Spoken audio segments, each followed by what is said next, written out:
That's what it said. Now we wait for the technology to catch up. Sorry. No. All right. Good evening. I'd like to call this study session of the Clear Creek County School District Board of Education study session to order. It's April 8th, 2025, and it's 5:30 p.m. Flanagan? Here. Haig? Here. King? Here. McHugh? Here. North? Here. To move to approve the agenda? Second.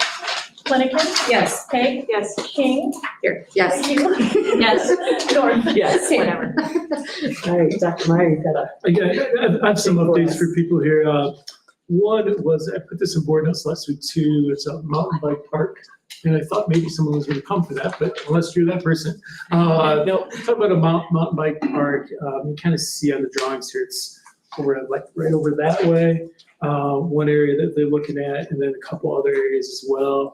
And it would be it's through a grant that the mountain bike club got, I think a $6,500 grant, I put it in here. And they would build this themselves. They have some models that they're following and a process that way. It's not like just using it straight up. But I did check with insurance. They're okay with insurance on it. Even if someone would use it, we could put some signs up. That way, just make sure we're not responsible for injuries, whether it's our students, someone else, whatever the case is. Joel Berry and Ben Shea are the two leaders with that. As far as staff members, it's a really good project for kids who are excited about it. They talked with Aaron Baring first about it, and then I checked with insurance. It sounds great, but it's really okay that way. The key is that it has to be maintained through the years. You know, if things start breaking, then we need to fix it or it becomes unsafe. So they're going forward with that, or their plan is to go forward unless some changes. So any comments? Go ahead, Kelly. I guess my couple of comments. One, awesome. I think that's really exciting, and it's cool that they have grant funding to that end. How do they propose, or how do we propose funding ongoing maintenance? Is that something that Bike Tech or the class is going to have to do? Is that something the board is going to have to consider in future budget years? I'm just kind of concerned about the upkeep, because once the ramps and pieces start to fall apart, they become more dangerous and all of those pieces. And I spoke about that way, and they will have a fund going for that. Right? That's the plan, to have a fund going for that.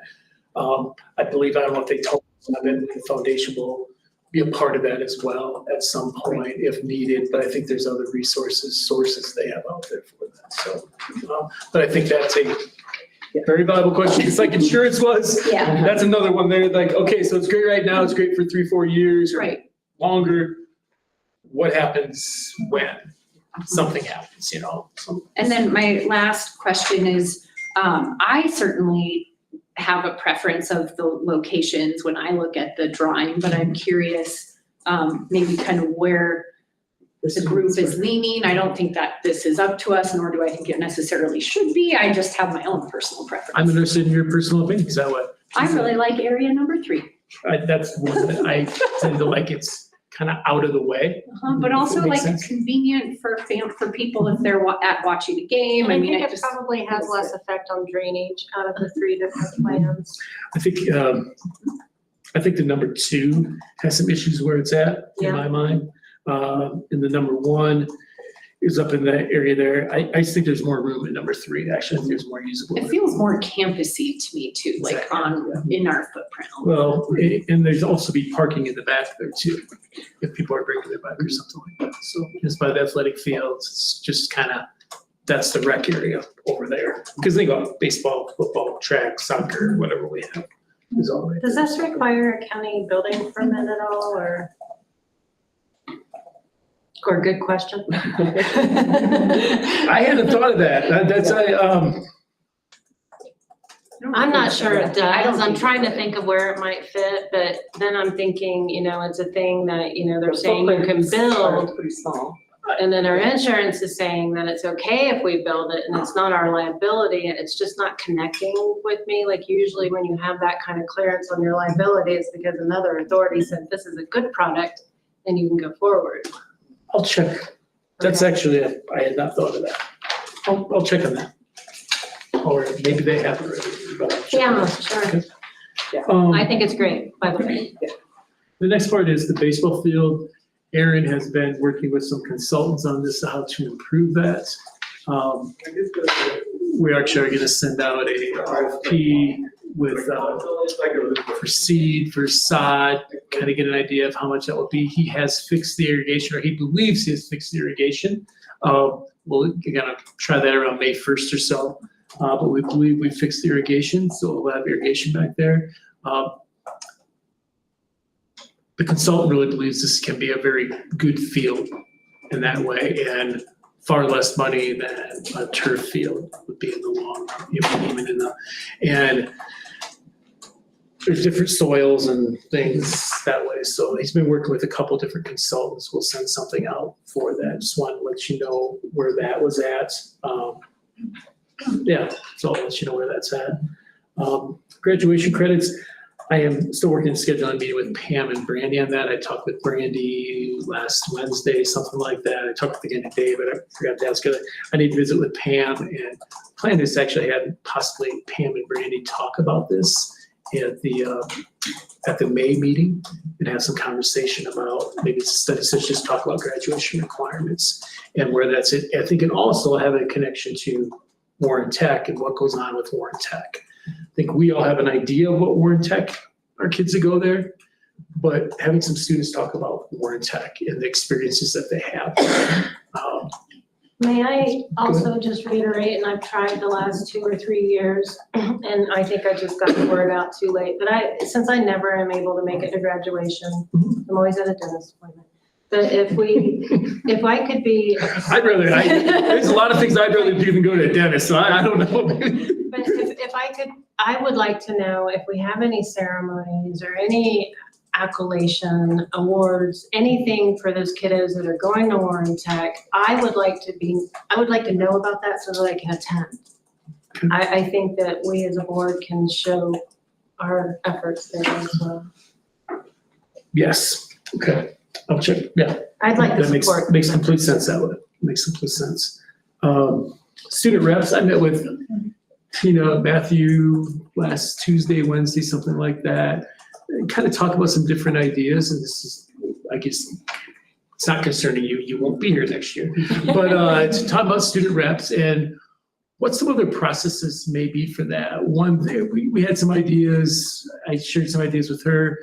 Her idea, and she was checking out, was to look at the class reps, 9th grade, 10th grade, 11th and 12th, and having them possibly maybe starting out the year with 12th grade, the president, vice president or whatever, and then in October, go to 11th grade, 10th grade, 9th grade, and then start over again, then finish it with seniors in May. Again, kind of looking at that, it would not be a consistent person, which maybe is a negative, but it would allow for, I think her point that, and she was gonna bring this up to the students, I think her point with it was sometimes 9th and 10th graders don't have a really strong connection sometimes, and maybe this would give them a stronger connection with what's happening in school and hearing what's going on in school directly, then reporting back. That was And just if they did it for the full 4 years, by the 4th year, they would be really in tune with it. in the flow with it that Yeah. way. So she was checking on that with them. We also talked about just, we talked about some students from government, maybe rotating government students or a student. I think she's still gonna open up, is there a student who wants to attend every meeting? Every meeting, and I can commit to it. I'm not involved with other things. I can really make that strong commitment to it too. So she was gonna search for that first, but then she'd also like to get those other grades involved with it. I think your point is if they do it 4 years, they'd have a pretty strong understanding of the things that all of you deal with, Yeah. to a point at least, but just understand a school board a little more and understand the process. I think. What if we can get a senior rep to commit for the whole year, but then have the a secondary person maybe be rotating instead of it always be rotating? I like the all year? consistency better than Yeah, not. just so there is some more consistency. And that's what she was hoping to find, that one person who would say, I want to do this every month, and my schedule allows it to happen too. But yes, I agree that consistency is I liked I don't remember, it must have been a planning meeting that we talked about it, but one of the suggestions too was doing the civics The freshman class. class. Human geography. And then that way whatever. maybe you capture people that are not in every single activity. Sorry, There's just no Asher. way they can at all. Not that that's a bad thing, but you know, No. that, Yeah. you know, It's just they not can't, conducive. they're Yeah. spread really thin, and so that you might capture some students that might not otherwise, yeah. Because we talked about that, I brought that up there too, sorry, Carrie. No, by all means. Because I think when we go after student government students, those are the students that are involved in so many of the other activities, and this timeframe is just so crunched for them, so, but. I think we would be remiss not to ask our student representative what he thinks. Yeah, I think targeting the government class is a good idea as well, because especially the presidents of the classes are often doing sports along with their president role, which keeps them very busy. So I think there would be more people in the gov class that would be likely to have their schedule more open. And Mrs. Matthews talked about that too. I think she's gonna bring this up in the student council meeting coming up as well. Okay. Input from all of you. So that's a work in progress. Go ahead. I think it's been a great first year start, and we can wiggle out the things and see how we can do to improve it, but I think it's definitely an effort that's worth it. It's a beginning point. Yeah. So, Yeah, well, baby thank you for steps. being here once again, Ashley, so this is good. Open positions,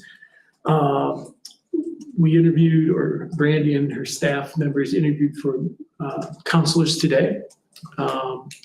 We have 2 openings there. We interviewed for math yesterday, have good candidates there. I think they're making an offer like very soon. And then middle school, high school principals, another one that we're collecting applications for that. Also hired, in the process of hiring elementary PE right now and elementary teacher at Carlson too. So those are just some, there's probably more, but just they've had interviews for them that way. Where are we at with the CFO? Go ahead. Vanessa, too.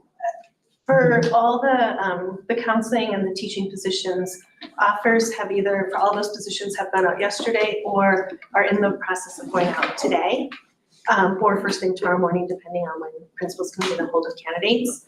I am connecting with our director of finance candidate tomorrow. We've played a lot of phone tag this week, to make an offer for that position as well.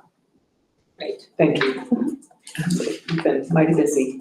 Well, the principals have done a lot too, so. So that answers your director. It sure We have a does. very- Thank you. Very strong candidate with that, so. Yeah. The Ruffick, Clear Creek Middle School, High School, and King Murphy, I've shared this with you before.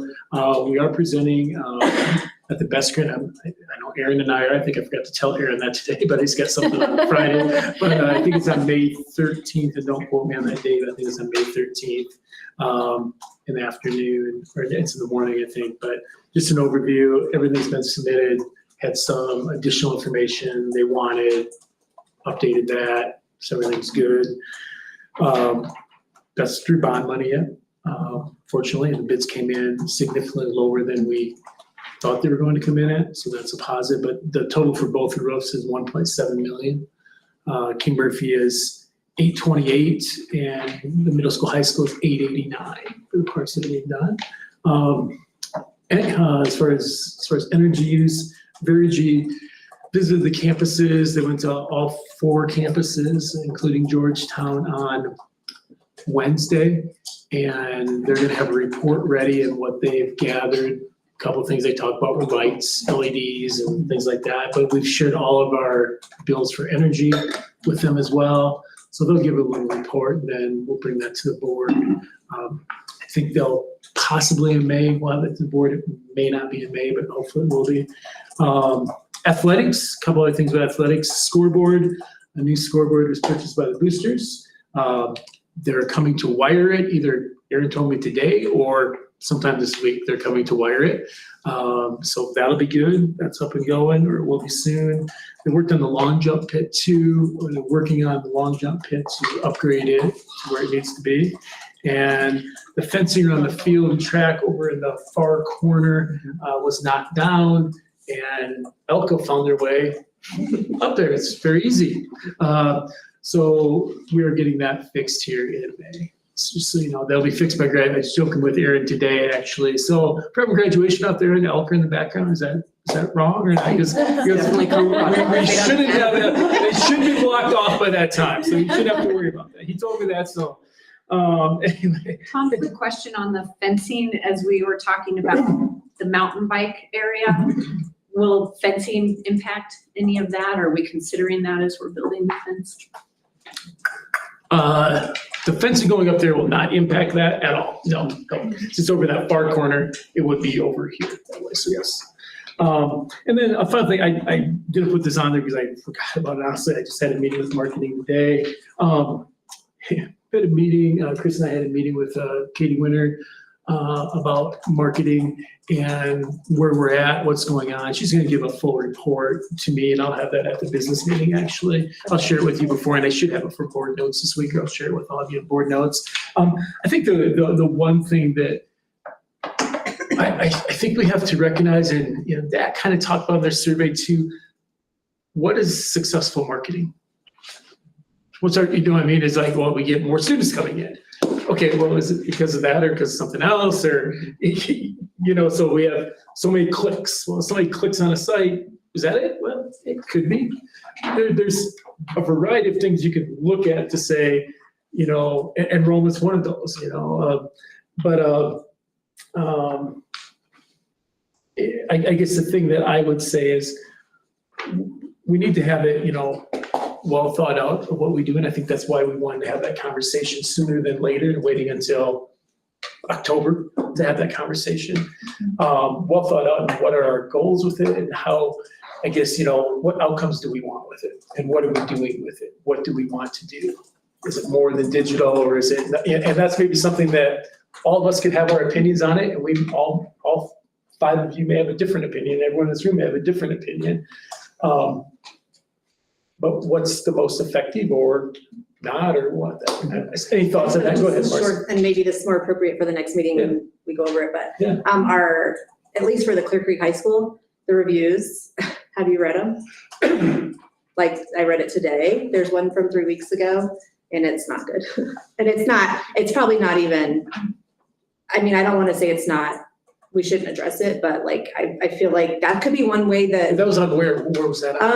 just Like Google. Google Google. reviews. Okay. Yeah, if we could have a simple campaign to, you know, Cause ours, it's like, they're at like 2.3 stars or something of, you know, not a ton of reviews, but the ones that are on there aren't great.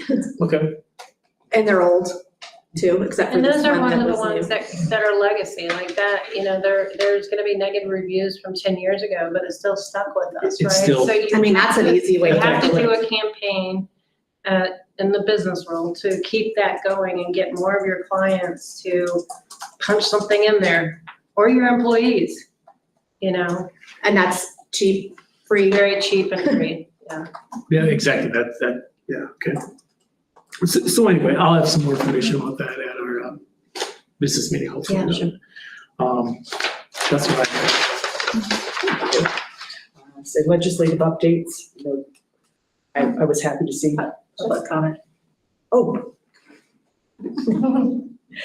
Say, I know we have You one just person did that signed thing. up for public comment, yeah. Say that the square's over. Yeah. I'm gonna have her put the timer up too. Okay. Mr. Christensen, Oh, is it game time? yes. Game time. Am I You sitting- can come to the chair, Okay, you I'll can come to the chair. stand wherever you're comfortable. I want it to feel like a congressional hearing. Yes. Yeah. As long as we get time. And just so you, I'm sorry, I don't know if we're gonna talk about it. So we are adding the timer to our meetings, which we have not done before. So just because I haven't seen that before, I wanted to note that. Okay, So I that you appreciate can that. see where you're at, so that it's not someone on our side just timing it and then the speaker isn't aware of how much time they have left. It's not Like the Oscar awards. Right. So They if keep we going have and the going. music cued for when we get the 250. Well, thank you for the opportunity to speak, and thank you all for what you do. Allow me to begin with my request. I ask that you. Excuse me, I'm sorry, can you introduce yourself Oh, yes. first and like what your name is? Okay. Thank you. My name is Charles Christensen, and I am a King Murphy parent. My daughter is currently in pre-K, and we absolutely love our school. King Murphy, with its teachers, administration, staff, and community, is incredible, and we want our daughter to go through the entire Clear Creek school system and graduate from this high school. My request, I'll just get that out of the way up front. I ask that you protect teacher salaries and protect programs within the district. Not only is my daughter a student in this district, I'm a proud 2008 Clear Creek graduate. I grew up here, got into my dream school because of my education here. My mom's name is on the tree out front, and I moved back here after 15 years away because I wanted to raise my family here. What I'm saying is I love this district, and I have a vested interest in its success. Because of this, I'm very troubled by the decision of this board to remedy the budget deficit by cutting teacher salaries and school programs. I'm not an educator, but I do know about successful organizations. After I graduated here, I spent 13 years in the Army. Great units are not great because of their cool gear or their modern vehicles or the building they are based out of. Great units are made great by the people in them. As best I can tell, the Army and this school district are both in the people business. What makes this district incredible is its teachers, administration, and staff. That was true when I went here, and it is still true for everyone now. I still vividly remember all my teachers from kindergarten through high school, and they have been some of the most impactful people in my life. Paying educators is truly the most important investment we can make in our districts and our kids. As I said before, I'm here to ask that you please protect our teacher salaries and programs in the district. I'm conscious of the fact that you have hard decisions to make, but I not only have a request, I also have some solutions for your consideration. Solution one, as a short-term remedy, I understand that the district has a reserve of money that could be used to plug the deficit. Solution two, a bond referendum for this fall's ballot. If this board moved for a bond referendum to raise the tax revenue required, then I will be the first parent to sign up to knock doors and make calls to get it passed. And I'm confident that many other parents will too. Solution three, work with the commissioners on a tax that is shared between the county and school districts. Just some quick napkin math. The money we need to raise, I'm tracking, is $968,000 divided by the number of county residents, roughly 9,147 according to Google, comes to $105.72 per person. That feels very doable and a tiny investment to make for a huge payoff for our kids. In conclusion, I ask that you please preserve our teachers' salaries and our district's programs. If you decide to raise this money, you have my full backing, and I'm sure the backing of many, many parents across the district. Thank you.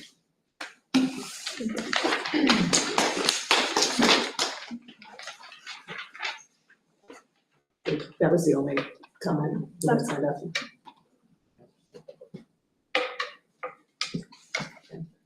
Legislative update. Legislative updates, I don't have a whole lot to share, just that there's a bill out there with the legislator looking to maintain the averaging, at least to a certain point. Some rollbacks with it, so that's the right word for it or not, that would give us rough numbers that Kathleen ran for me, right around $200,000, a little more. That way, but just give you an idea of what that would be compared to, depending on which one you were looking at before. So that is a positive that they are keeping the averaging. I know you're That was pretty House involved Bill with it. 1320. 1325. I know you're pretty involved with it. Anything you want to add to that?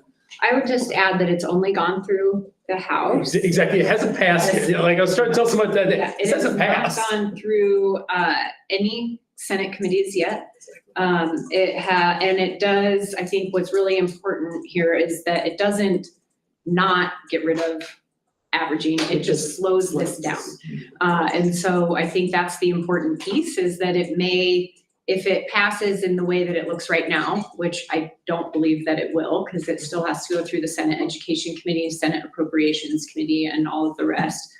But it does look like we may have more money for the 25-26 year, but the averaging issue is not going away. And we are going to end up with looking at 3 at the most, probably, I'm guessing 2 to 0 averaging. And I think they're just slow rolling that. And so our need to continue to push on enrollment and not just spend every penny that we have today, I firmly believe is still important for us to be considering.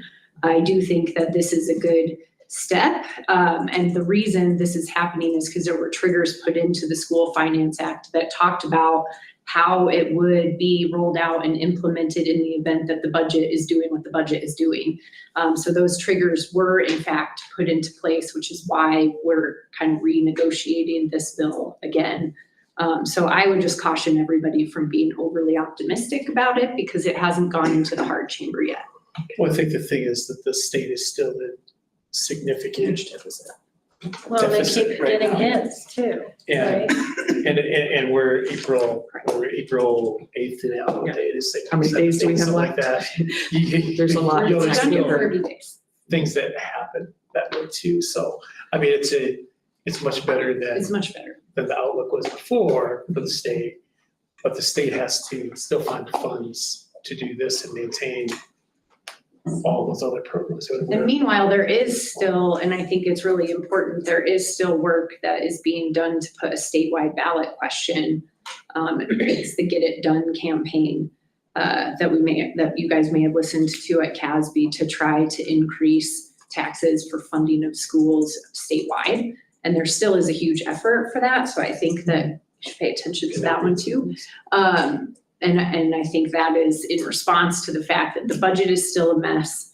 K-12 is still the #1 target besides CDOT for where you're gonna cut. Anything else legislative? I do not have any other legislative. Yeah. In the monthly expenses Q&A. So I have my book open to the questions that I asked last time. I was wondering if we got any answers for those. Which ones? I do not have an answer on the core one, I can tell you that right now. Okay. Aaron and I talked about that, and he's searching that down, but no one is not here, no one out there seems to have a good answer for us, so go ahead. Okay, so yeah, that one, it's a $25,000 I know. hit, so that's one I We're trying to figure really that out. would like to know. So would we. Where's Aaron that and- coming from? Aaron and I talked about that last week, I guess we didn't talk about it today, but we talked about it last week, and he's made numerous phone calls, numerous people, and Right, no one seems to be able to give us a valid answer, which makes us question yeah, what's going on with it. yeah, So exactly. we're still on it. Questioning. We're still on it, just like you're still on it. Okay, great. And I think for my questions for this, I'll go ahead and put it in writing so that we don't lose track of it, and I'll send it along Sure. to you guys. But I think some of the things that we were picking up last time, I think are still carrying over, like the CenturyLink bill and the comments on those are still there. So one thing I can remember off the top of my head when I was looking at the building fund was, it had all the roof consulting fee things on there. Are we paying $78,000 for consulting fees on the roof, or is that part of the Part of roof it. work? I can check that out. I can Yeah, check that out. and I'm just remembering this off the top of my head. So it's 78, I think it was somewhere around there. And this is, again, I'll put this in writing, but the Everbright expenses, they're showing. Ever-driven? Yes, thank you. Ever-driven? No, that's fine, I just want to make sure. Everybody's, So on some line items, it says contract, and then some expenses, it doesn't say contract. And so I'm curious about what the delineation is and what makes it a contract expense and not a contract expense. And I think some of that was how much was written on that line. Like, I think it might actually say, what we can't see is where That it's could going. be, that So could be. I can ask Kathleen, she's on vacation right now, she won't be back. I mean, So it's actually, I'm looking at it right now, so there, it says other professional services and for 2 lines, and then the third line is student transportation contract. just. So that's where I was like, is it a different rate if it's not under the contract? Why isn't And it? for that one, I know we talk about it every month and right Right. now it's on hold because we can't hire a driver, but is hiring or is listing that position at a higher rate, which would still save us a ton of money, an option? Well, we could, I think that, and this will come down to HR, but I think we could make a different classification of the driver and offer that different rate. I think we've just had a little bit of. I mean, my understanding is we just need a small vehicle driver. Right, exactly. A couple of things with that, you could make it different classifications. You also want to treat people equitable at the same time. But if we're saving like $25,000 Yeah, an exactly. hour, like then we have that much One thing more money in our. One thing that I've talked to Brooke about a few different times, and we just talked about it again yesterday, I think it was yesterday, must have been yesterday, come on, yeah, it's Tuesday, had to be yesterday. About training some other people to be small vehicle drivers.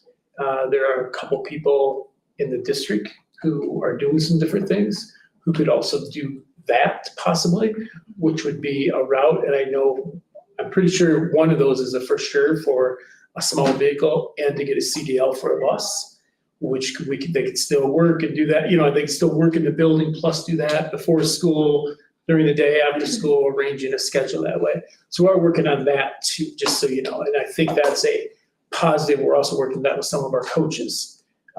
Right now with baseball, we're going to be doing that, but then getting into next school year, we're doing some training in the first part of August and of July on some training to help out with that cost, which if some of those people get trained for that small vehicle, then they could also do what we're talking about here. Yeah. We have to chop that down in some We have manner. to. Because it's a huge cost. It is, I mean, I understand it's required, but it's just like, Yeah. it's just so much. We could manage it better. Yeah. if it's $12,000 a month, I'm just throwing that number out times 10 months. Exactly. Okay, I'm just, Yeah. I'm just telling you that way. That's exactly what we So, harp about. Yeah.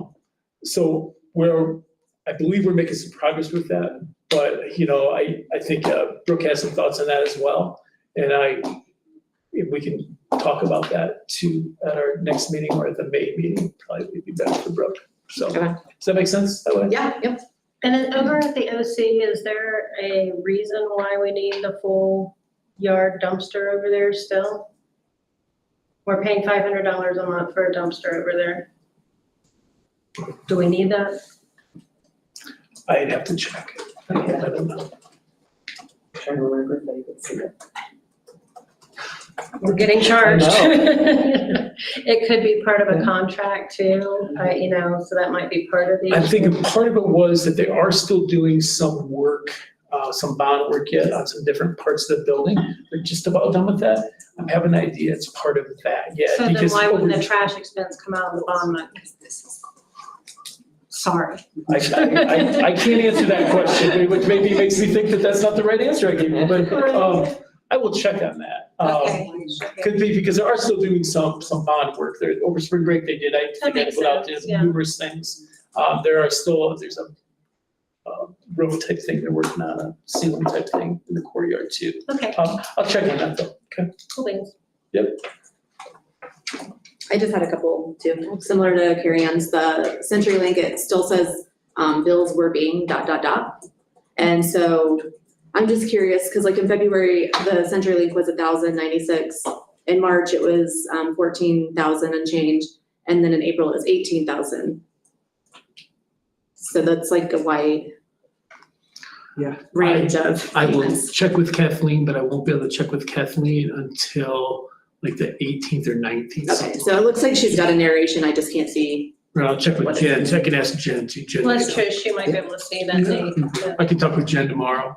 And then also, I know you're working with the copy stuff, all copy, so in February it was like 4,700 and change. March was 96, almost 9,700, and then April was 2,500. So is it on a trending down now? We're just working to get the billing squared away correctly.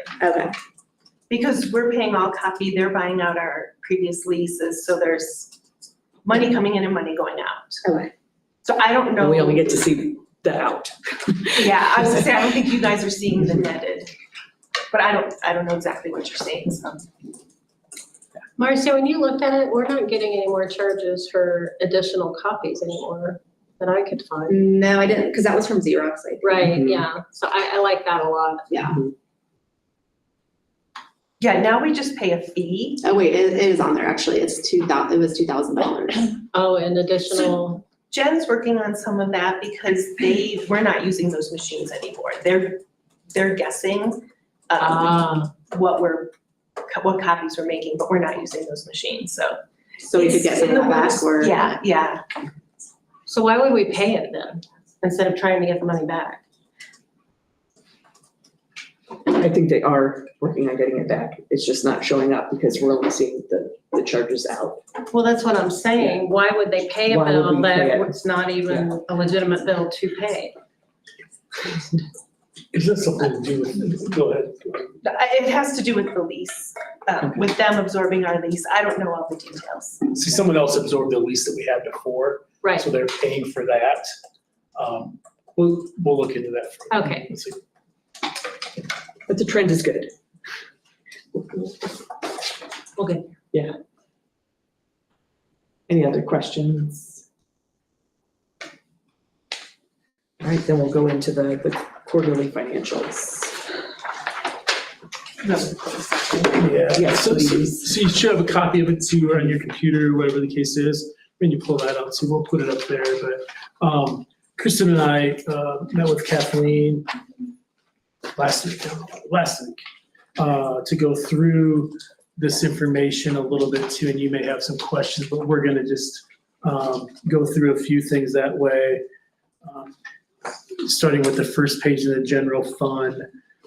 You may see on there that salaries, when you look at that, salaries are only 60% paid out right now. There's a reason for that teachers still have 5 pay periods remaining, classified as 4 pay periods remaining, admin has 3 pay periods remaining. So that it doesn't add, it just doesn't, so that number 60% may not be, it's 6% paid out, but there are different categories where teachers get paid out of this one all the way through August yet, just so you recognize that. So that's why that's off a little bit. The aspect of, there's also some savings with vacancies, which is a good thing to have savings. It's not necessarily a good thing to have vacancies. Now, some of that then through purchase services, when we had to hire an online math teacher, that cost us far more than it would, I shouldn't say far more, it cost us as much or more than it would to have a math teacher. But when the math teacher had to leave in November, couldn't find anybody, had to purchase service, somebody online and things like that. So that's another part there. We also have some purchase services for custodial and then JCMH that way. Custodial is actually a little cheaper that way than it is when we hire our own in some ways. There's some different, you can make different arguments on that too, just so you know. I think the high school one is actually calling itself consultation services on the cleaning. It's either the high school or, I can't remember which one. One of them is actually going under the line item of consultation and not purchase services. I know That was- Kathleen's working on cleaning some of that up. Okay, yeah, yeah, Just They're keeps the it same thing. cleaner, yeah. yeah. But is that number carried over? Because in our monthly financials, it was not purchase services. So this number maybe is not right. So the custodial services, the charge is hitting purchase services, Okay, but the dollars are actually sitting in the salary because we're using salary savings for vacant FTE to cover the purchase services.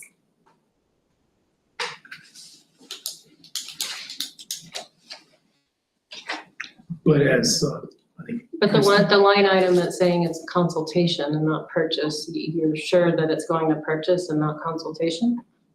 Well, those are probably some of the things that Kathleen's still working on cleaning up. She's cleaned some things up. Right, so that's what I'm getting at, is That that these numbers aren't real then.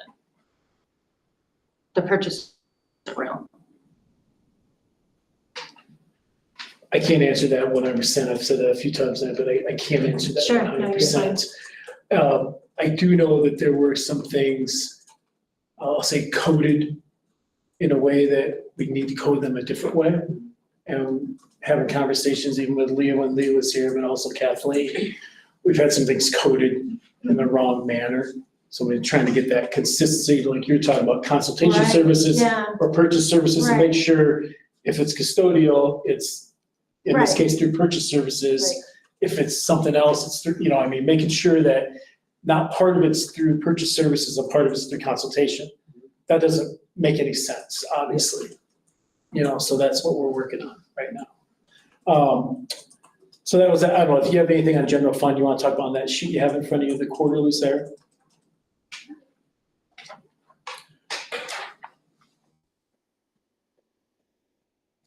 Oh, I will say one thing too, the property tax is delayed, there's still another part of that coming in, there's some notes at the bottom there, you can just look at those.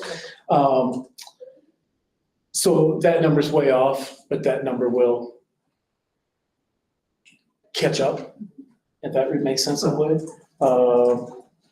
And it takes up, anything else on that page there? no, I don't. The building fund one, the first part of the actuals for 21, 22, 22, 23, 23, 24, those are directly from the audit.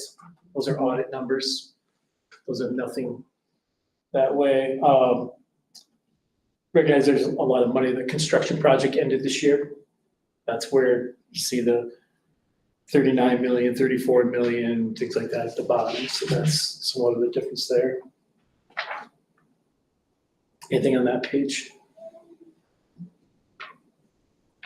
Grant funds, you'll see some of those just have lines through them. That's because we don't have that grant anymore, but it's still there because we had it in maybe at this time last year, or we had it at one time at some point. Remember, the title stuff is all done through, that's the federal. We're filling applications for that right now, CASA. CASA doesn't mean anything to you. The CASA I'm talking about, but it's a reporting thing, making plans out, how you're gonna spend your money. We're actually talking about that tomorrow in a director and principal meeting. So Sunny's working on filling that out along with myself and Kristen and the principals. We'll be talking about that tomorrow again. We've had some conversations already about the principals now, make sure we're putting on the right things because they need to know exactly how that money is being used. And if it's being used for staffing, it's being used for resources, whatever the case is. IDEA is special ed funds as a whole, kind of see where we're at there.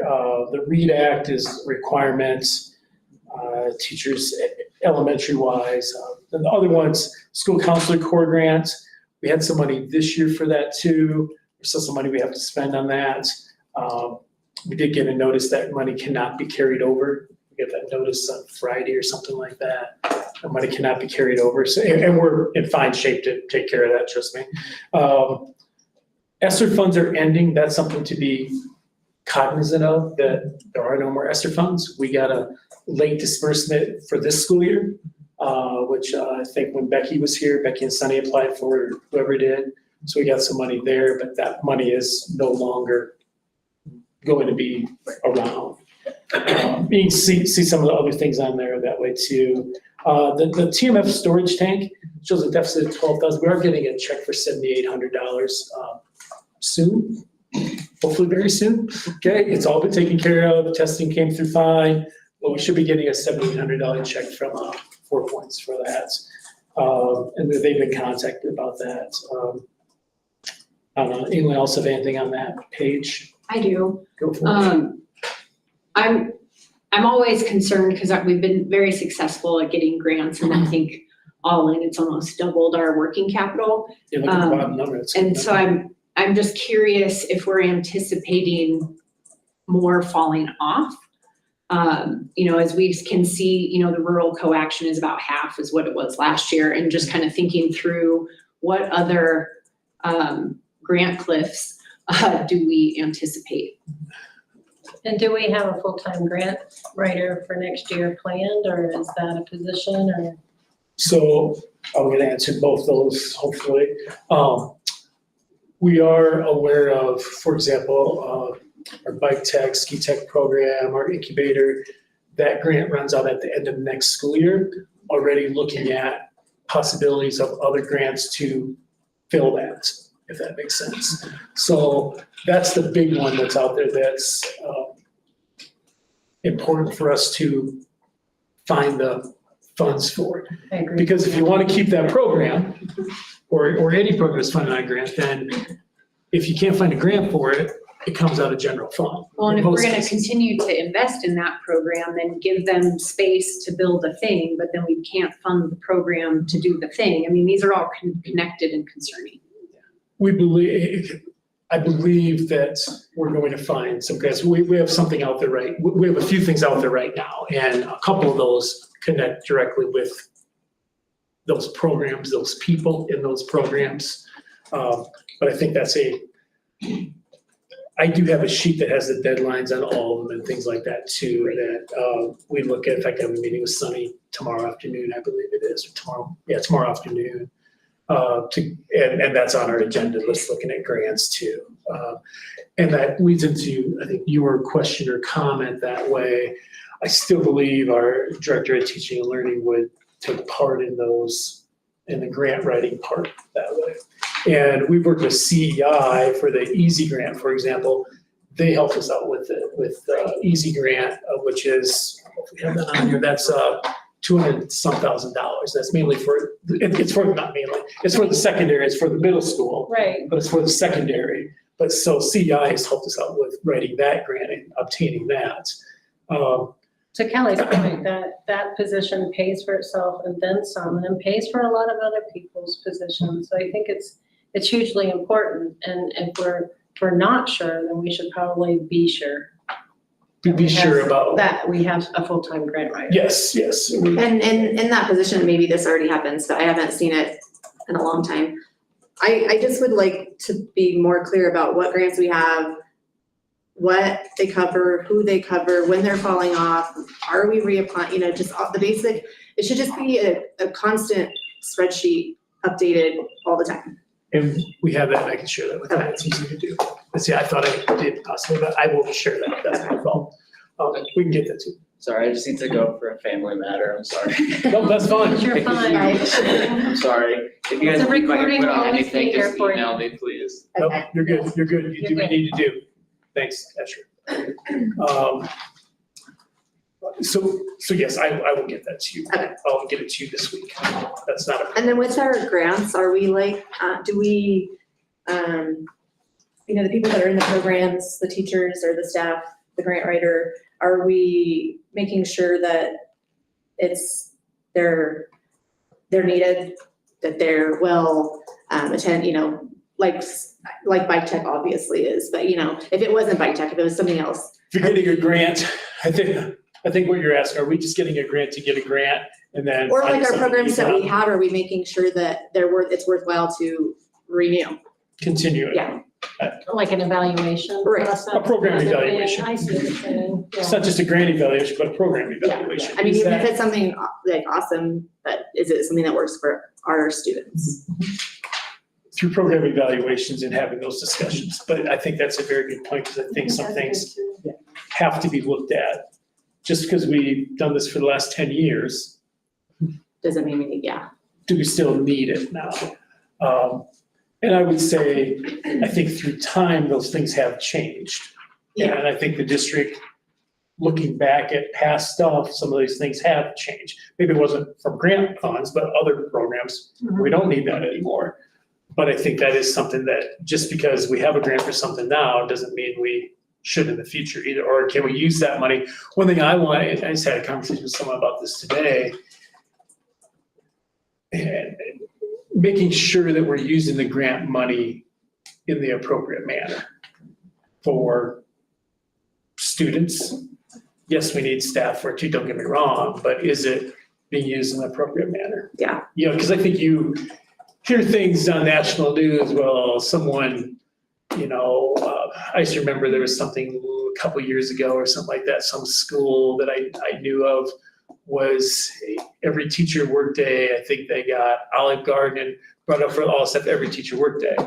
Like, that's great. I'm not even saying that's wrong once in a while, but not for every meeting. You know what I'm saying? It was something like that, and that drew red flags from the state auditors. That was in Iowa. I know the school I was at, not the school I was at, but I know the school I was at.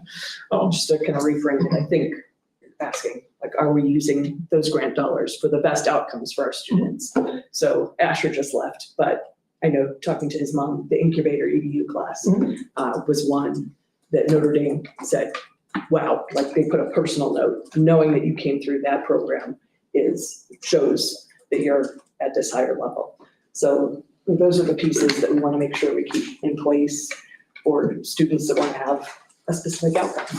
So Yeah, exactly. You gotta look at those things. So it has to be the programs that are truly needed now. I would agree with you. And I don't think that you have time to audit every granting program and make sure that everything is being spent appropriately. I think to a point you have to trust that that everybody's doing the right thing, but I think just kind of like with the CDL license, you do a spot trust, spot audit. And our auditors do look at our grants too, to Sure, make they sure that do, way. yeah. So, yeah. and the grants themselves are making sure that you are.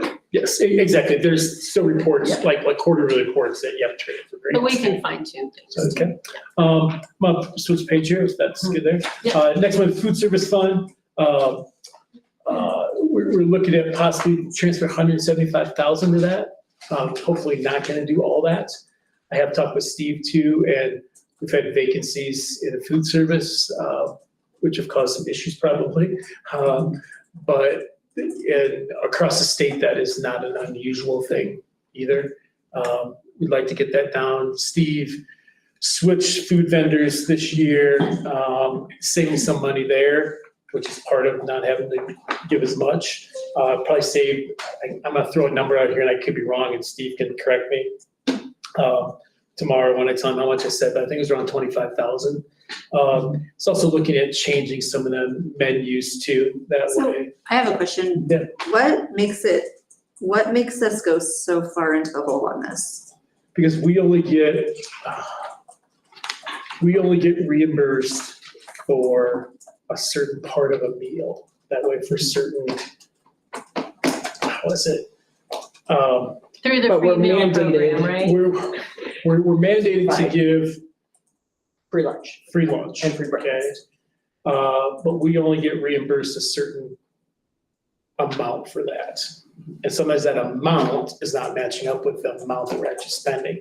And he's went down on, it's more expensive to get food. His example of me one time was, it's more expensive to get food here than it is if I was in Thornton, let's say.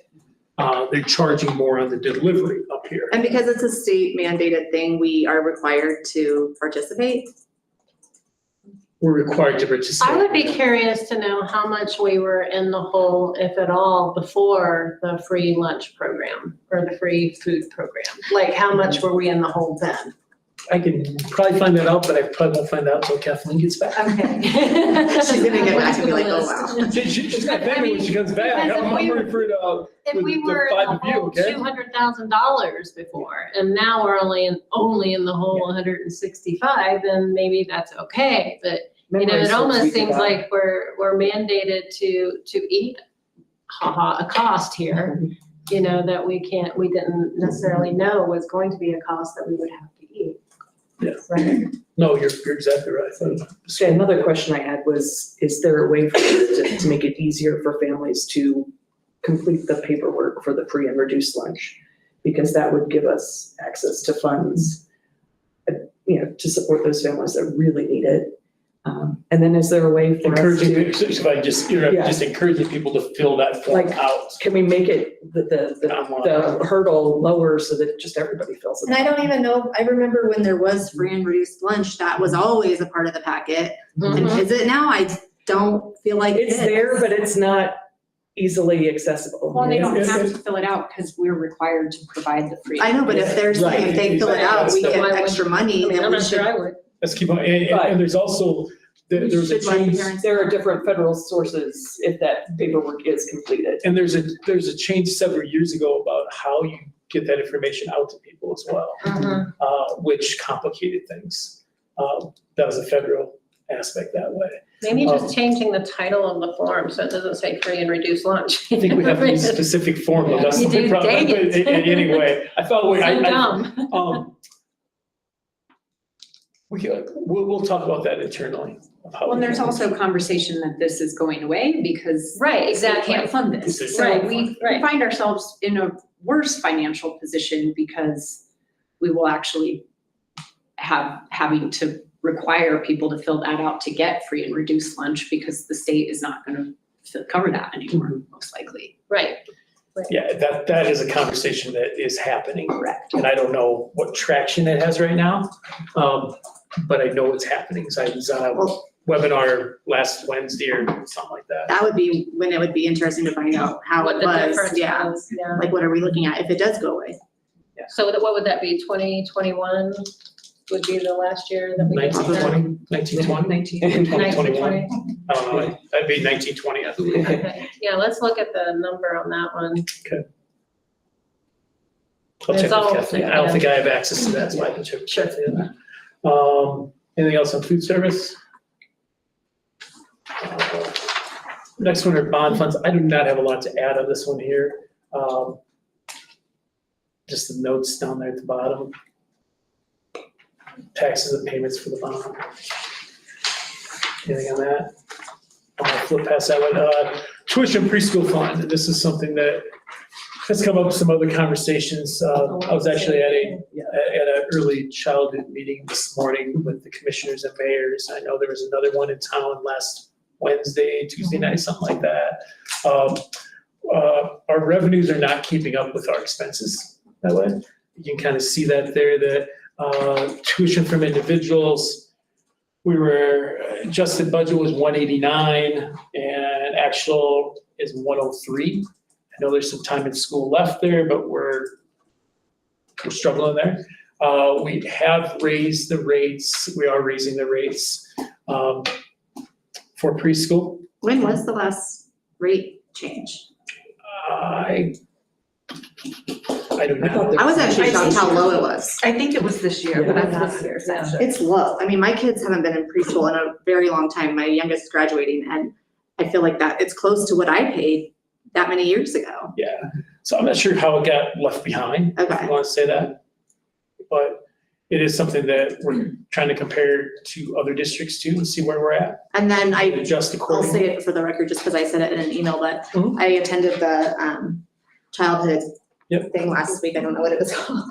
Quality child care. I think. Yeah, and one of the questions that was brought up was, could we charge different rates at different buildings where like the demand at King Murphy's really high, can we have a higher rate there than we would somewhere else?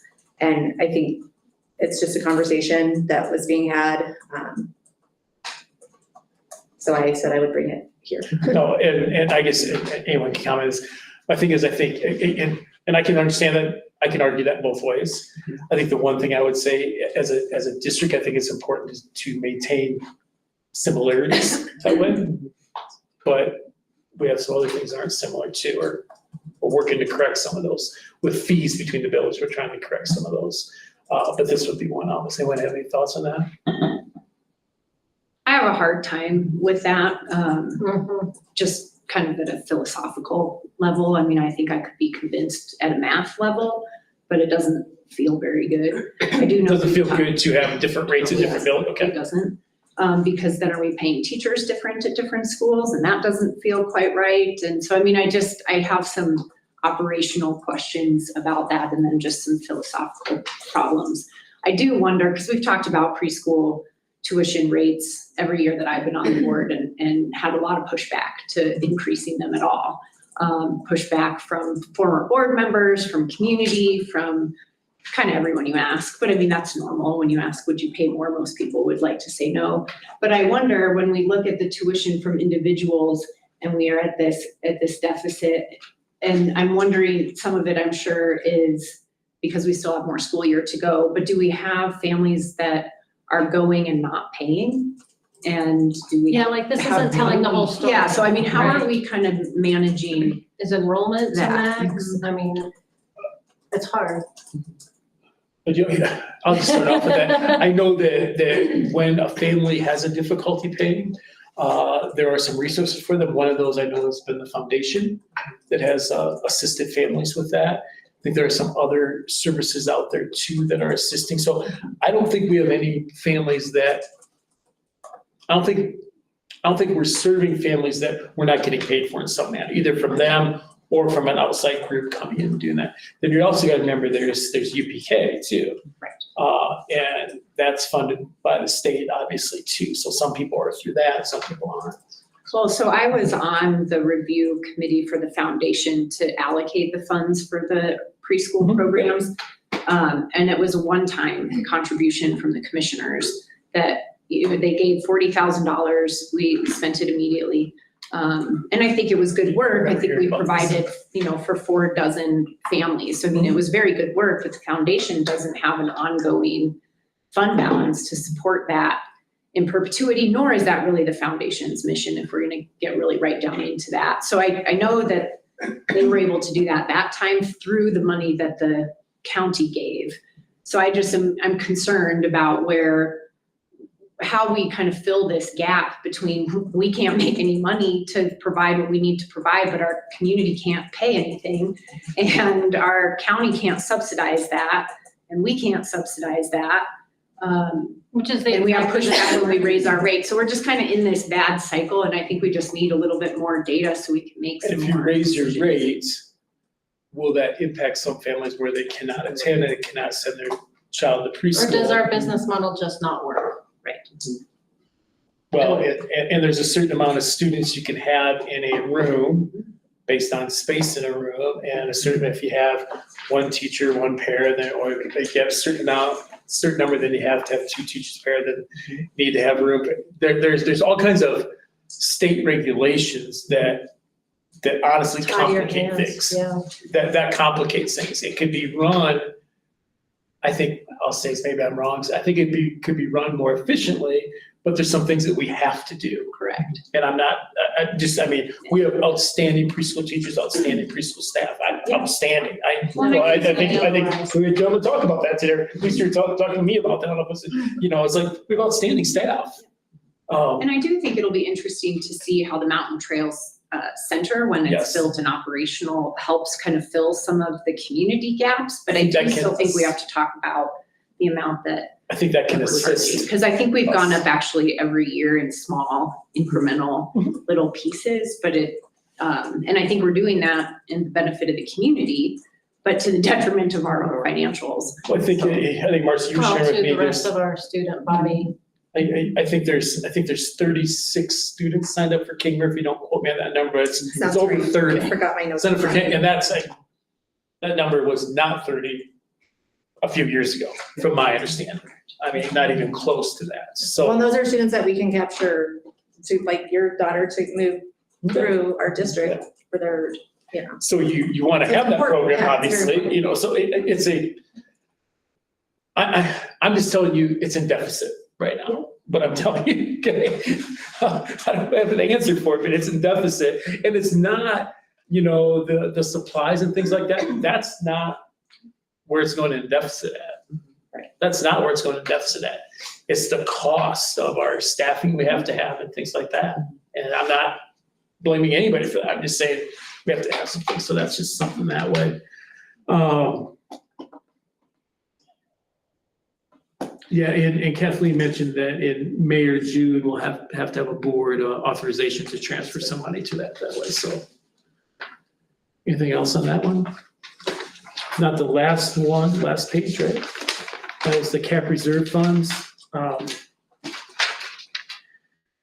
of see those, our numbers there of 895,000.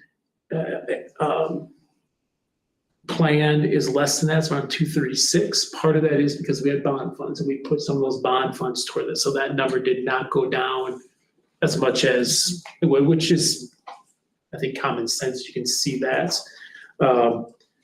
With that, I think the plan is still to transfer $100,000 into that for the future, just to keep going that way. It's fair. If you look at our buildings and things like that, that number is still that we have, there is still a pretty low number if something major would happen.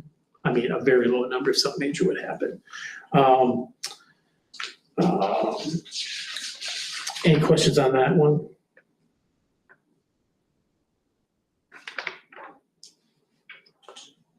I'm not seeing that. Okay.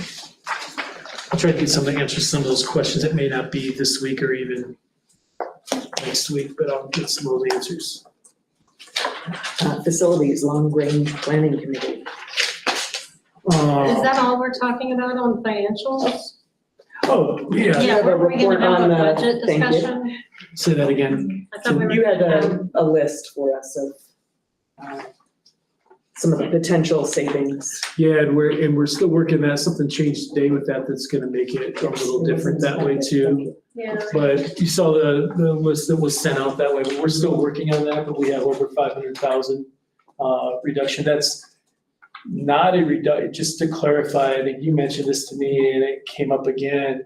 It's not a reduction in teacher salaries either. No one's getting a reduced salary. That's not the plan I at don't think all. we've ever done that. Just so people are aware of that, because I know you brought that up to me earlier, and I heard it again tonight. So just so you know, that's not planned.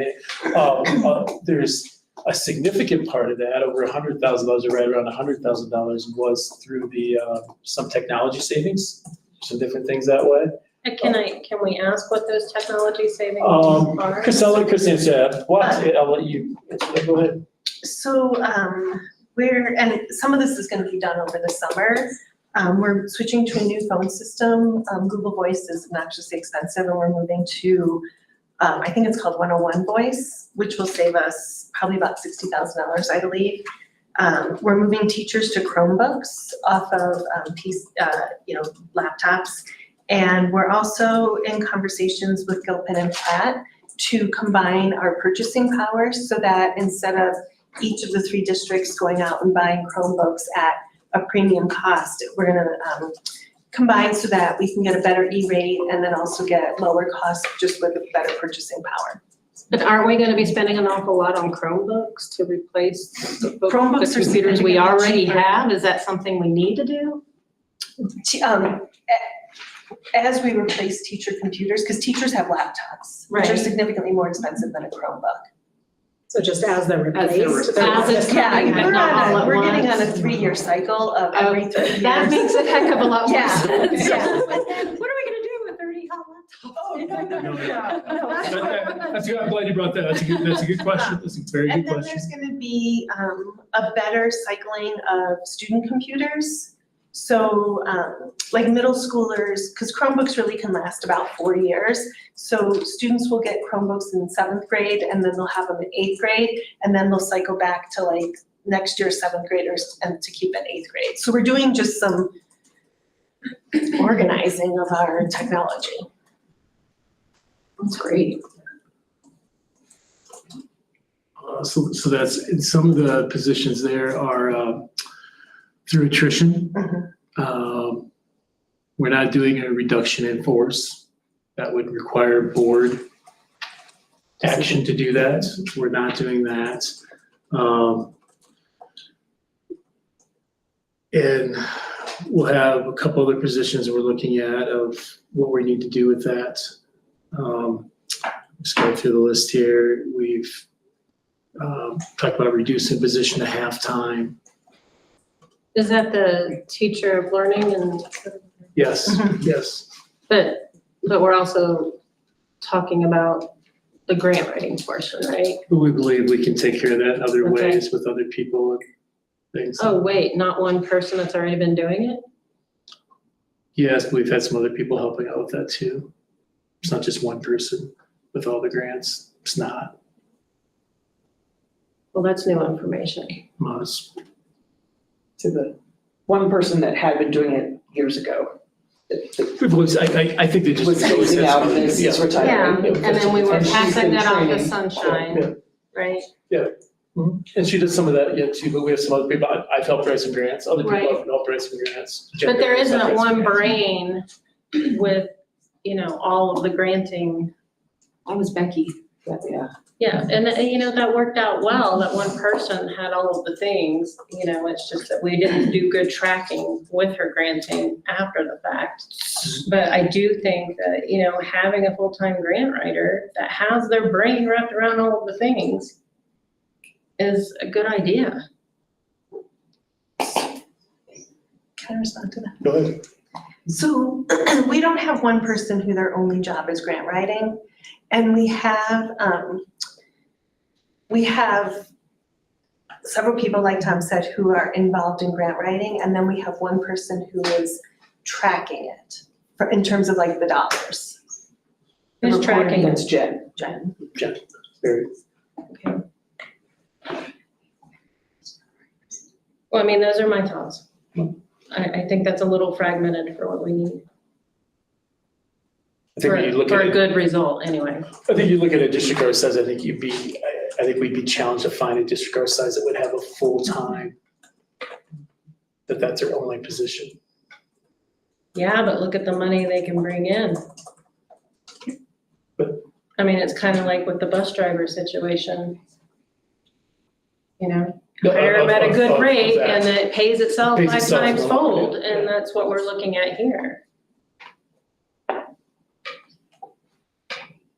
Yeah, so that's, so some other things on there, we're not replacing the middle school, high school register either, combining some duties there. We have some other things that are going away by attrition. Yeah, so feel good with where we're at. That number will be a little higher actually than what it is right now, based on some other scheduling things too, so gives you an overview of where we're at. Questions on that? Now, do we have like a proposed budget with that stuff plugged in so that we can look at that and discuss that? Rolling that over in May. In fact, Kristen and Jen are, do you guys do that today? I thought you were doing that today. That- Just the first third. Just a rollover of the budget of where we're at, this year, then going in next year and where we're at, we'll have that in there. We have to do that in a certain order, and without a full-time finance director, it's a little It is more a little challenging. It's a little more difficult. challenging. Just to be honest with you, it is that way for everybody involved. And Kristen and Jen are picking up that slack right now, so. Well, I do, Just recognize that. I so appreciate that we've gotten to the point now that, at every meeting or every study session, that we have the ability to scrutinize the bills. And that corrections have been made, and that's kind of where I see our budget interaction really has been, the past year. We've made corrections based on the feedback there, right? I think so. I From my know we perspective, have, yeah, I know we have. But I also do not want to see that proposed budget, the weekend before we have our meeting, Well, it will be. that we have to vote on. No, exactly. No, so the one thing, it has to be posted 30 days before it's voted on, okay?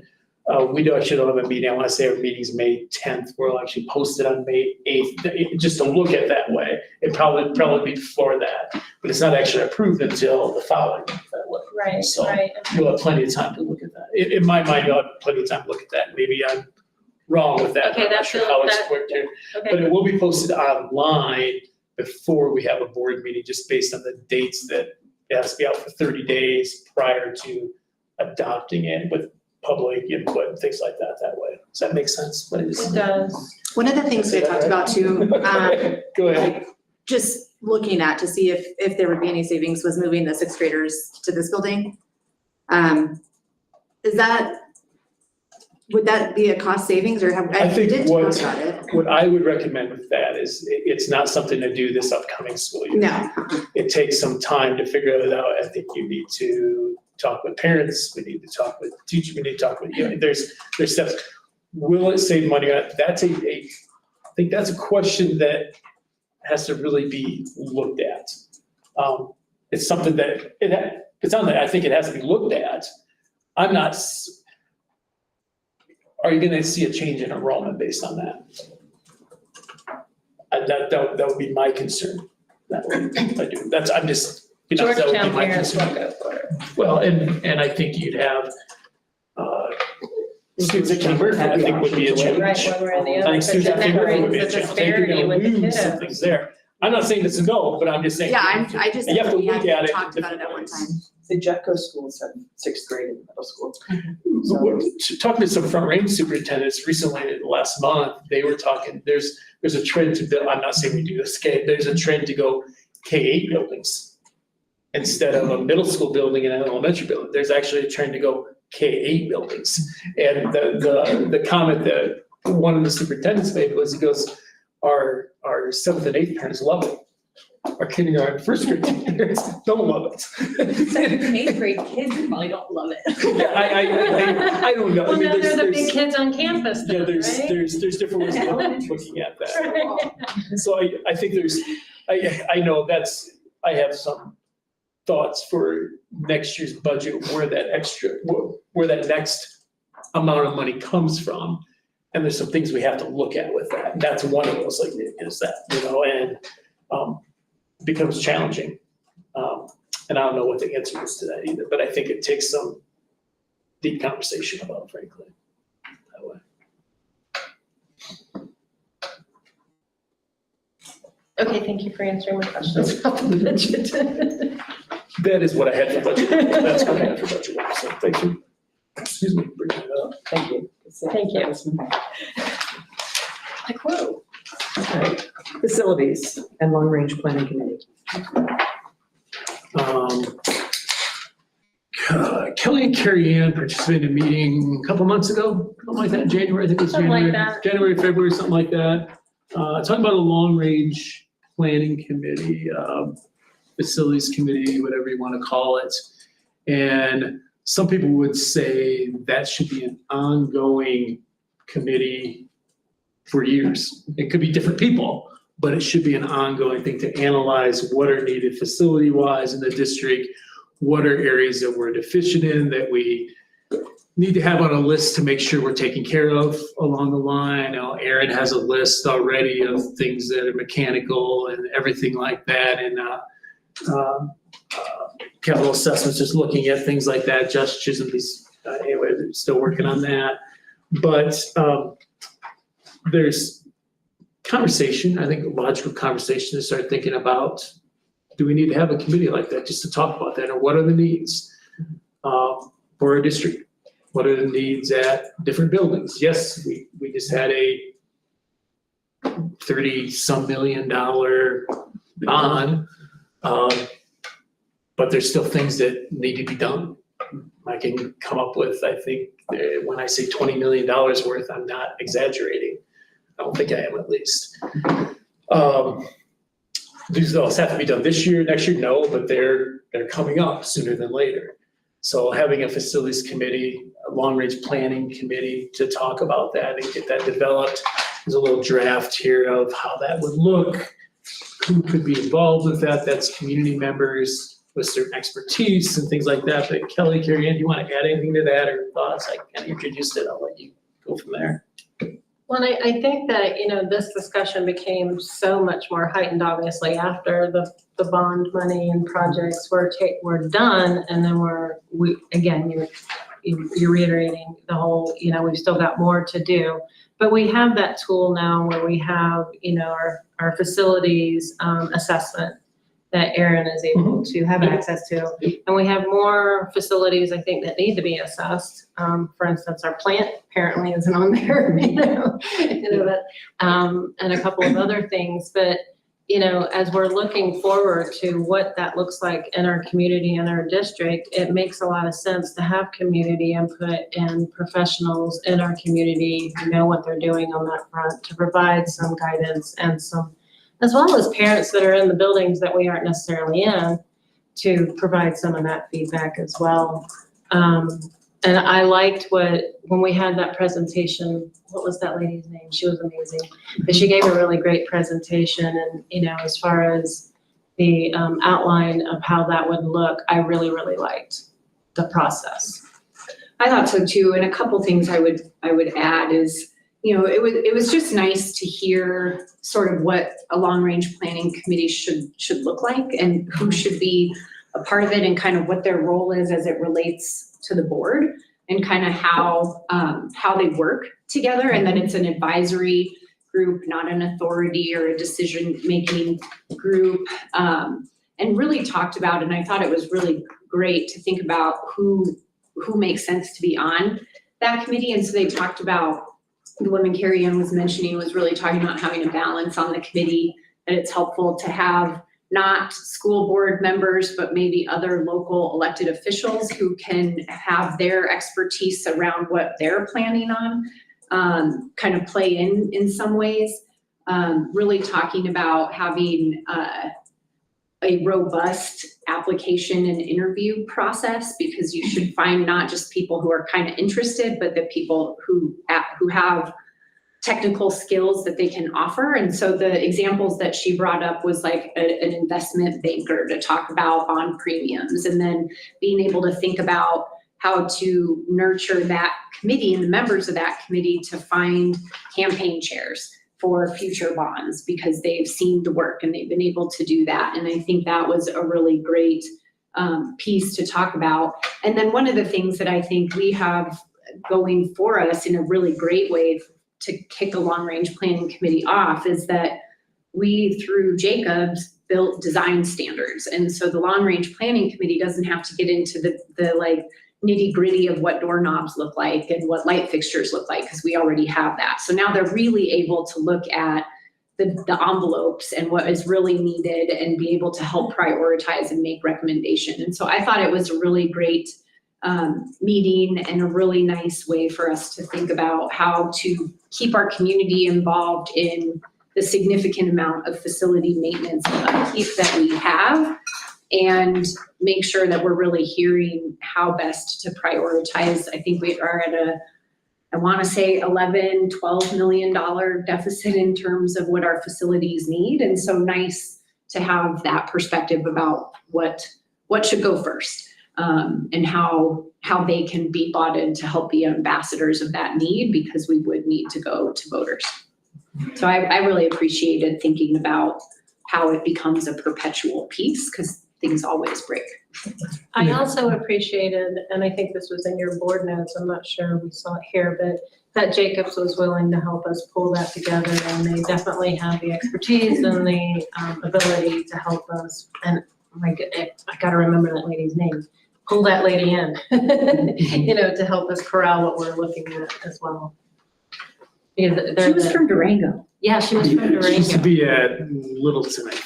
Oh, yeah, Littleton. I think she's at Durango. Littleton, now she's at Durango, something like that, I believe. I can't think of her name either. But, you Having know, it I think folded, she somebody does. just rattled off like 5 things that are like, these are the must-haves that you have to do, and keep these on your radar kind of thing for the scenario. And from those 5 or 6 things, it became really clear what our goal is with this group. I think the one thing that both of you have mentioned is the aspect of keeping the community updated, Yes. keeping them involved. Yeah. And having them talk to other people about what's happening instead of, I just think that's really important to do. So, as we, I guess anyone else have anything on that? As we move forward with that, do you want to have that as a discussion at the business meeting? Looking at this right away, or what are your thoughts? To me, it makes sense to solicit and see who might apply, be interested, and kind of maybe work from there. Because I wonder if we have 10 to 15 community members that would be interested in applying and offering skills. And I think it'd be good to kind of know our universe and see what our interests might be, because then they can theoretically stand alone. I mean, Aaron is still on here, so he would have to be involved, but I think, their work could go and kind of be an ongoing thing. So to me, it makes sense to at least put the call out to see if we've got community members who are interested.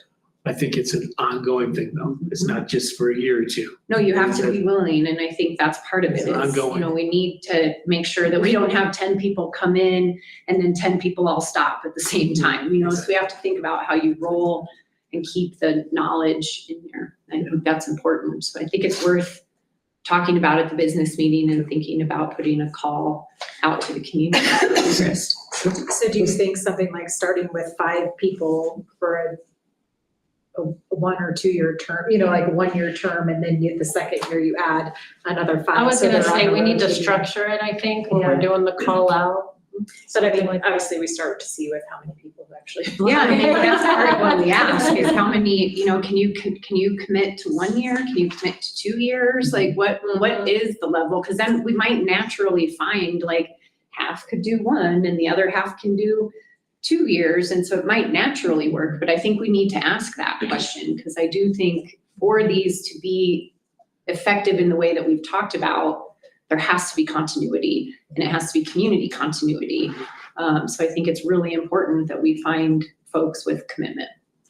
From that meeting, was there a draft of a questionnaire or survey? Or I think No, I but have in something. here you've got, in your packet here, you've got kind of what she recommended that we look for. I see who we look for, but were there any questions? I mean, obviously, like. What she what said sort of was that commitment she you would offered? request a letter of interest and a resume Yeah. from interested parties, not an application, but Okay. a letter of interest and a resume. That shows your Credentials. qualification, because they talk about architecture, engineer, before, after care, construction, community at large, building principals, city and county represents recreation parks. I mean, it just depends on your community also. who is And she available. did say it would be great to have someone from the DAC be on that as well. Looking at you. Yep. Can't, but not you. I'll pass the word. Yeah, but not you. So, okay. Well, more I think that'd be discussion on that. I'll just, yeah, okay. Yeah. Okay. Seeing that, yeah. A homeschool discussion. I should just, this has been a conversation from the past as well, and I just put different things that I have heard from different people with homeschooling. And I think the one thing that, just my opinion, one thing that we need to look at when someone has been homeschooled and coming into our district, make sure their transition is smooth, with whether that's the counselor, whoever it is, meeting with them and making sure that's a smooth transition and answering questions, concerns they have, not online like that. And I even went as far as, you could look at different things that way, but I'm not gonna go through everything I have here, but thoughts, questions people have on this, or? I mean, I would just say that we've had at least one family that has done both, like a homeschool, and they use our, athletics and our extracurriculars, and I mean, it's very smooth. I don't know of any issues that it didn't work. I mean, it worked, so. Well, and I think that, as far as transitioning, I think the more that we're open to allowing a homeschool group, I think I sent you a copy of the Facebook where they're talking about all the homeschool group places that all of our neighboring schools have, including Clear Creek. They take the Clear Creek kids and, group them into the Evergreen homeschool group kind of scenario. And I feel like we're missing out. We're not providing that opportunity for our kiddos to come and get associated and comfortable in our scene, in our environment, and to see what we have to provide and the things that they can participate in, such as, some of the things that you're talking about at the bottom of your list there. But when I'm talking to some homeschool parents, they have no idea that they're allowed to do the extracurriculars, or that they're allowed to, participate in, the group things at the same time. Clubs and things like that. But they also, they would like to have a space that, they can all convene and be in a spot, and if they need any help with anything, then, we can provide some service for that. But maybe we bring in, we attract 2 or 3 part-timers out of that. And all we've done really is provide a space that we're already paying for, and heating and light and all of that. It's really, it's just embracing it's different. It's embracing a different type of schooling. And, my kiddos, they did both. My daughter was one of the flip-floppers. She would go, she's laughing at me. She would go to homeschool, and then she'd come back to school, and then she'd go to homeschool. But that's teenage, those are the teenage years, and that's what worked for her. I'm going to our white coat ceremony in August, so it worked, right? It's So we- okay. Get a plug in for you guys. But because we were able to accommodate that, I really wish she would have had an opportunity to be here during that transition. Like, she could have come here instead of being all frustrated. And then that transition would have probably happened a heck of a lot faster. That's all I have to say. It could just be baby steps like that. I'd ultimately like to see us have a homeschool program that the kids can sign into if they wanted to, and we're collecting the full tuition, but I don't think that we have enough energy to bite that off right now, nor are they, I think it takes some planning. it takes some And planning. I know a handful of kids that used to go here that go online now to, not our district, obviously, but another district. Right, so, yeah. Do you have any idea how many of those are actually completing the form, or, the letter to tell the school district that they are homeschooling? They don't have to tell the school district. They can tell any school district. I know they can tell any, but most families are going to tell their home district. I'm just curious how many of those letters we actually get every Right. year, Yeah. and can we use that as a starting point for contact? Oh, that's a good point, yeah. I do not know, I don't know where that's even at, so I will. Well, I think that once we get a letter, that's how we say, hey, do you know that your child can come and do this at our school? Mhm. And make sure it's not we're trying to discourage homeschooling, we're just trying to let you know that we know that homeschool parents are always looking for other activities for their children to do. These are And things we then- can do. and these are some Right. things that we can do. But Right, I think that's an easy starting point place for us, instead of trying to tackle something where we're like, we don't even know how to go about contacting these families. Maybe at least start with those that contact us as their home district.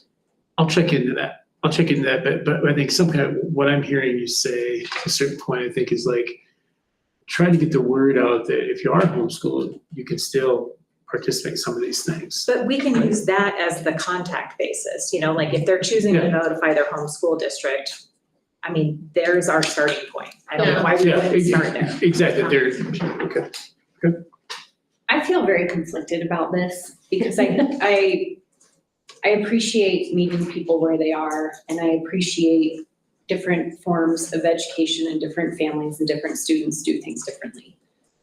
However, I don't want us to inadvertently encourage kids to not go to school here but play here, and not come and learn and do the things that we are obligated and required to provide, but come and do sports or some of the things that you've outlined in here. And I worry that as our communication, if we're not very careful, that we inadvertently encourage people to unenroll and to do homeschool, but still get to play sports, still get to do clubs, still get to have their cake and eat it too, while we take an additional budget cut as a result.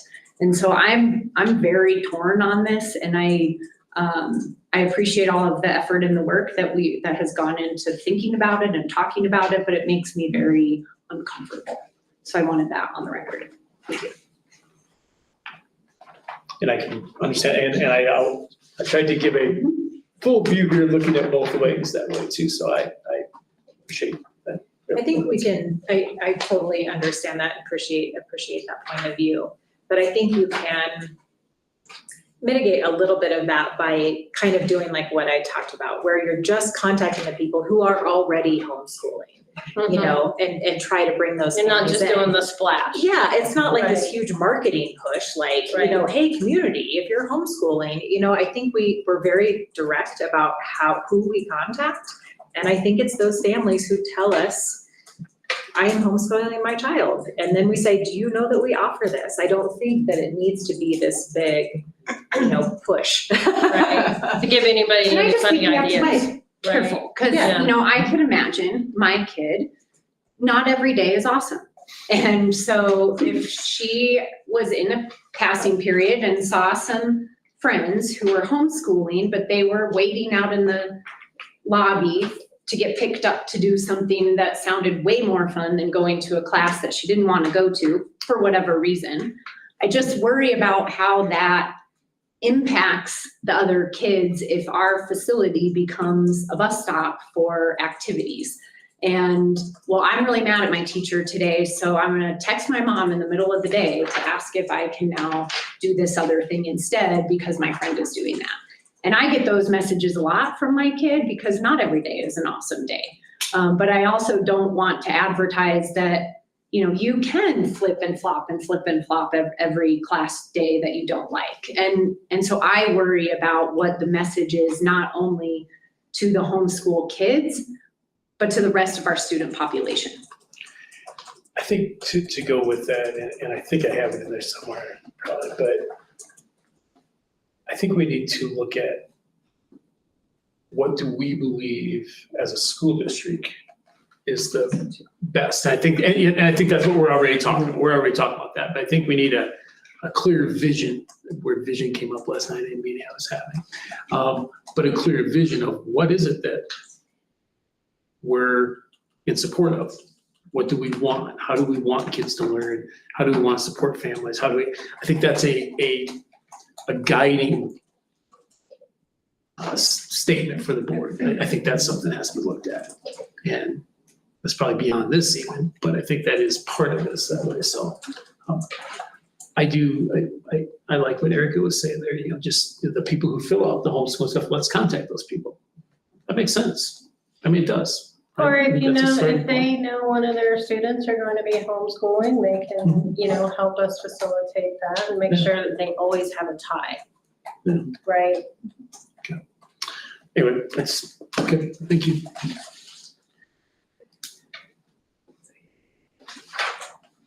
The old Carlson proposal.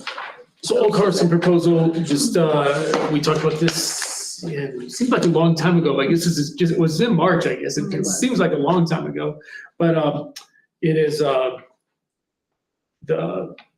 contract you see in front of you is basically the same one you saw at that point. It's really no different. I think there were a couple legal things that our attorney wanted or their attorney wanted, and they made it work. But it is, moving forward, hopefully, if we approve this at the business meeting on next Thursday. So Kelly and Carrie, I just want to comment both of them for their knowledge, work, commitment, dedication to this. It's been helpful. But I think it's a good thing for our community, what's happening. Do you have any thoughts? Anybody has any thoughts that way? But No, I'm just really glad it's moving forward and looking forward to ratifying that next week. Same. Thank you, Tom, for your work on that too. Keeping the ball rolling. All right, policy work. We've got the Title IX policies that we did an emergency passage of last month. no changes to them based on that. So now we're just going through the regular process of first read, second read. So is there- Does any of this align with the federal DEI, boo-hoo, blah, blah? Yeah, they've taken out the gender affirming language because the state of Colorado covers that. under- Otherwise, Mhm. outside of title at Yes. 9, okay. But I think there's another DEI thing coming down. No doubt. But again, because That's the not state. this, that's not this. Yes. So these first ones here, Title IX ones are all ones we've emergency approved. We just have to go Right. through this process now. So those are pretty basic, I think. So the highlighted portions of this, are those additions or? You're talking about the ACR3 one? Yeah, I am. Yes. And this is the model policy that we do not have right now. But Colorado school districts are required by law to adopt a policy and regulations or procedures on this subject. And the law contains some specific direction as of the content of the language. This is the recommendation from CASB that they have for us. Do we have any comments on this at all? No coverage, no comments on it. That's good. Can you tell me what SPU is? It's a special policy update. They rolled out. I was like, I didn't see it anywhere else, and I should know what it is, but thank you.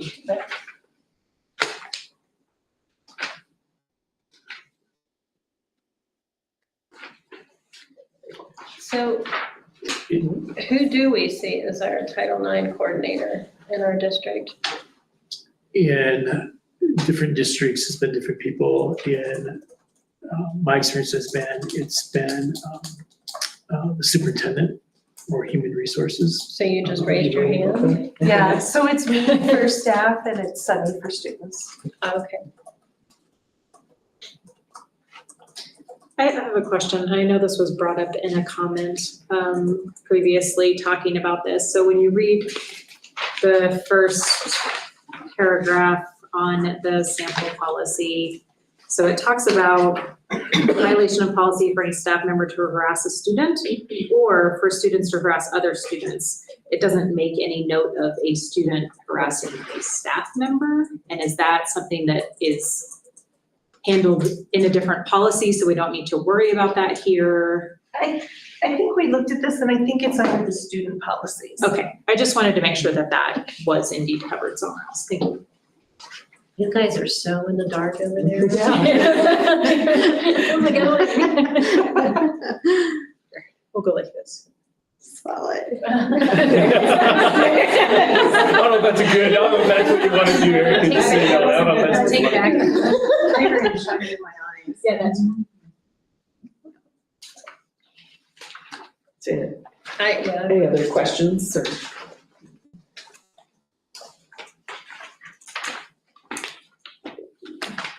All right.